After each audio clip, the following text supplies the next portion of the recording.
وعلیکم السلام ورحمۃ اللہ وبرکاتہ۔ سوال بہت قیمتی ہے۔ ظاہری نظر رکھنے والوں کے لیے معاملہ ایسا ہی ہے، اہل دنیا کا جو دنیا دار لوگ ہیں، لیکن قرآن و حدیث سے اور پوری تاریخ سے میں آپ کو سمجھا سکتا ہوں۔ نبی کریم صلی اللہ تعالی علیہ وسلم سے کسی صحابی رسول نے سوال کیا، یا رسول اللہ کم اعفو عن الخادم، میں کتنا خادم کو معاف کر دیا کروں؟ آپ علیہ الصلاۃ والسلام نے سکوت اختیار فرمایا۔ کئی مرتبہ سوال کے بعد جواب ارشاد فرمایا۔ علماء نے لکھا ہے سکوت اس طرف اشارہ تھا، یہ سوال ہی کرنے کا نہیں، کتنی بھی مرتبہ ہو بس معاف کرتے رہو۔ پھر 70 مرتبہ فرمایا، اگر ایک بار غلطی کر لے تو پھر 70 مرتبہ، اشارہ ہے کہ کثرت کے ساتھ معاف کرو۔ یعنی معاف کرنے کے عمل سے بندہ اللہ کا محبوب بنتا ہے۔ اور ان الذین آمنوا وعملوا الصالحات سیجعل لهم الرحمن ودا، جو اللہ کے محبوبین ہوتے ہیں اللہ ان کی محبت لوگوں کے دلوں میں لازمی ڈالتے ہیں۔ یہ جو اس میں لکھا ہے کہ اس کو ٹیشو پیپر کی طرح استعمال کرتے ہیں اور کوئی پرسان، یہ نہیں ہے۔ ہمارے اکابر و مشائخ بزرگان دین اور تمام امت کے اولیاء، ان سب کا یہ خاص عادت رہی، شیوا رہا، سنت رہی، طریقہ رہا، اسوہ رہا، مزاج رہا، اور ان کی سب کی ہدایات و تعلیمات رہی، کیا معاف کرنا دشمن کو، موذی ایذا پہنچانے والوں کو، سب کے ساتھ اچھا سلوک، سب کو اچھا برتاؤ اور سب کو درگزر ہر ایک کے ساتھ۔ لیکن آپ یہ بتاؤ کہ ان کی محبوبیت کا کیا عالم ہے؟ حضرت مدنی کو دیکھ لو، حضرت شیخ زکریا رحمۃ اللہ علیہ کو دیکھ لو، شاہ الیاس دہلوی کو دیکھ لو، حکیم الامت تھانوی کو دیکھ لو، اور نام لیتے چلے جائیں ہم۔ یاد رکھنا یہ بات، نبی علیہ الصلاۃ والسلام نے، ایک روایت ہے تفسیر ابن کثیر میں ہے، ثلاث اقسم علیہ، 3 باتیں ایسی ہیں جن کو میں قسم کھا کے کہتا ہوں۔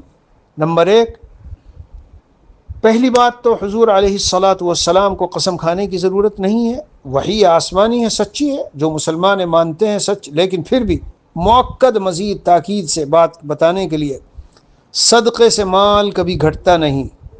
نمبر 2، بندہ معاف کرنے کی وجہ سے عزت ہی میں بڑھتا ہے، ذلت میں نہیں بڑھتا۔ ہاں، تو اس میں جو آپ نے لکھا ہے یہ بالکل اس کے خلاف ہے۔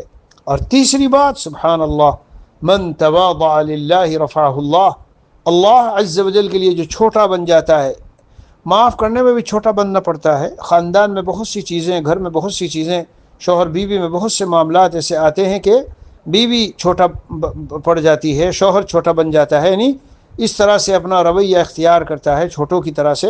تو ہم سمجھیں کہ وہ ٹیشو پیپر، نہیں، ایسا نہیں کہ اس کو ٹیشو پیپر کی طرح استعمال کریں۔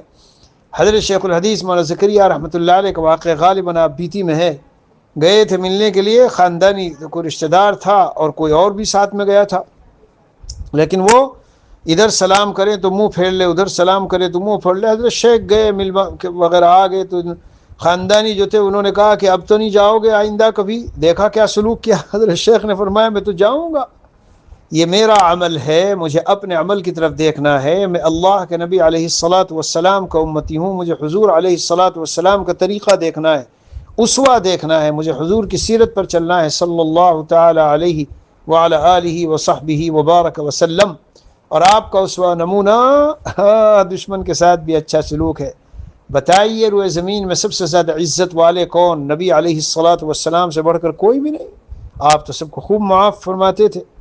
اور اس کے بعد میں جیسے عرض کر رہا ہوں، یہ تمام اولیاء اللہ، حکیم الامت تھانوی اور یہ بڑے بڑے مجدد الفسانی اور فلاں، یہ جتنے رہے سب اس طرح رہے کہ اپنے مخالفین کو، معاندین کو اور موذیوں کو سب کو معاف کرتے تھے۔ کیسی محبت ہے دلوں میں، سارے عالم میں محبت، اور ایسی جہاں نہ کوئی رشتہ دار، نہ کوئی ویسا قرابت داری، نہ کوئی رابطہ، لیکن جس ملک میں اتر جائیں، جس شہر میں اتر جائیں، لوگ ایسی محبت کا سلوک کرتے کہ خاندان والے بھی نہیں کرتے۔ چھوٹی سی میں کہا کرتا ہوں، اے میرے بھائیوں، اپنے متعلقین سے کہتا ہوں، تم اللہ والے بن جاؤ، تمہیں دلوں پر چھوٹی سی ایک بادشاہت مل جائے گی، چھوٹی سی بادشاہت۔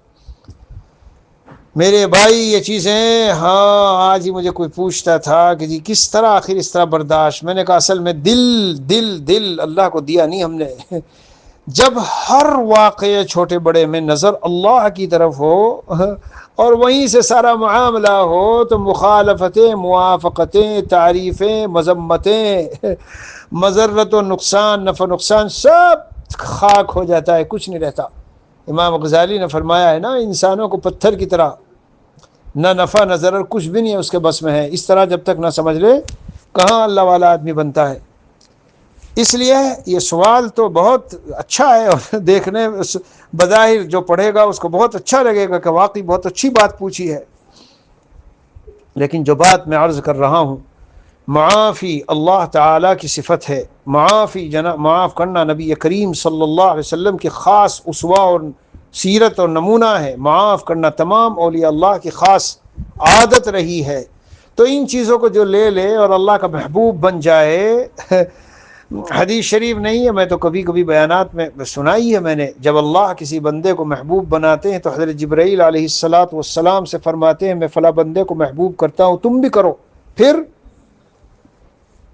آسمانوں میں اعلان کرایا جاتا ہے فرشتوں تم اس بندے سے محبت کرو، پھر روئے زمین پر لوگوں کے دلوں میں محبت ڈال دی جاتی ہے۔ بالکل 100% ایسا ہوتا تھا، ہوتا ہے اور ہوگا۔ آج بھی جو مخلصین اولیاء اللہ علماء ہیں ان کو دیکھ لیں، اور جو بہت سارے مقررین بھی ہوں گے، ٹیپ ٹاپ والے بھی ہوں گے، اور ظاہرداری والے بھی ہوں گے، میرا منشا یہ ہے کہ ایسی بات نہیں ہے۔ یہ خیال، کچا خیال ہے اور خلاف حقیقت ہے۔ ایک دو بار معاف کر لیا، پھر احسان جتلا لیا، پھر دوبارہ غصے ہو گئے، پھر گرما گرمی ہو گئی، ان کی نہیں محبوبیت آتی۔ ہاں، اس کو اپنی صفت بنائے، عادت و مزاج بنائے اور شیوا بنائے اس کو، کہ بھائی ہم کو تو معاف کرنا ہے، درگزر کرنا ہے، جس کا جو جی چاہے کرے۔ ہاں، وقتاً فوقتاً کبھی کبھی اگر ایسے کوئی معاملات ہوں تو اپنی صفائی تو دینی چاہیے، وضاحتیں تو ہو، لیکن نرمی سے ہو، محبت سے ہو، شفقت سے ہو، تیش و جوش و غصہ اور غیظ و غضب سے نہ ہو، لڑائیوں سے اور بول چالوں کے بند کرنے کے ذریعے نہ ہو۔ ایسا آدمی بے انتہا محبوب ہو جاتا ہے۔ میرے والد ہیں یہاں مرحوم ہو چکے، لیکن اللہ اکبر، ایسی علاقے میں عزت، ایسی عزت کہ آج دنیا سے جانے کے بعد بھی لوگ کہتے ہیں بھائی آپ لوگ اپنی جگہ ٹھیک ہے، علماء ہیں، دین کی خدمت کر رہے، لیکن آپ کے والد تو چیز ہی الگ تھے، ہمیشہ سہتے رہے بیچارے۔ ہاں، ہمیشہ سہتے رہے، یہ نہیں ہوتا اس میں جو لکھا ہوا ہے۔ سوال بہت اچھا تھا، لیکن واللہ ثم واللہ ثم واللہ دل کی گہرائی سے مومنانہ جملے اور کلمات اور مومنانہ دل سے کہہ رہا ہوں، ان باتوں پہ مجھے پورا یقین، ایسے جیسے میں سورج کی روشنی آنکھوں سے دیکھ رہا ہوں۔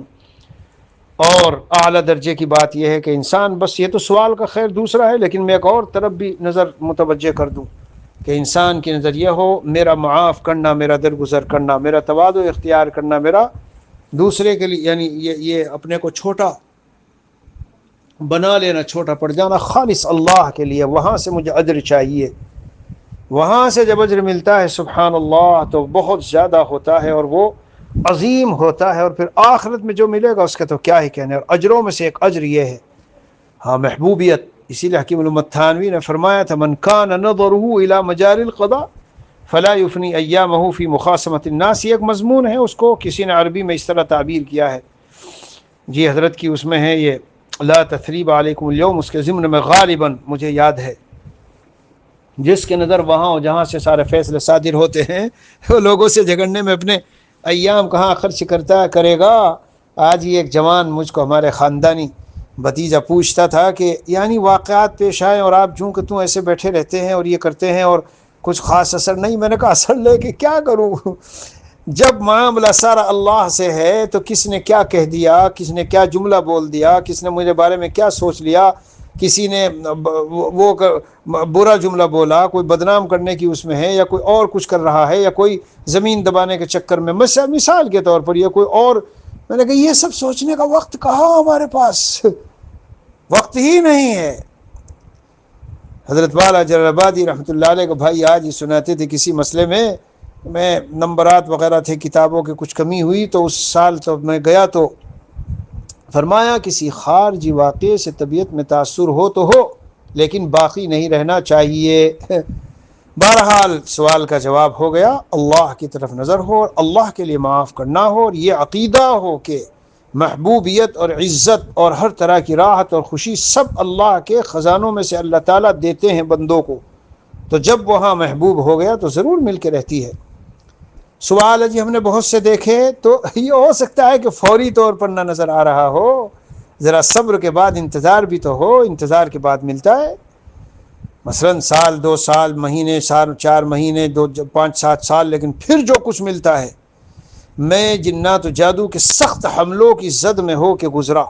اب ان دنوں میں کیسے کہہ سکتا ہوں کہ یہ میرے لیے خیر ہے اور اس میں کوئی بلائی, لیکن آج پوری بصیرت سے کہتا ہوں کہ وہ جو 1-2 سال گزرے اس سے جو فائدے ہوئے وہ اتنے عظیم الشان تھے, اتنے عظیم الشان تھے. بس ہم صبر سے رہے, رضا بالقضاء, اللہ کے فیصلے پہ راضی رہے.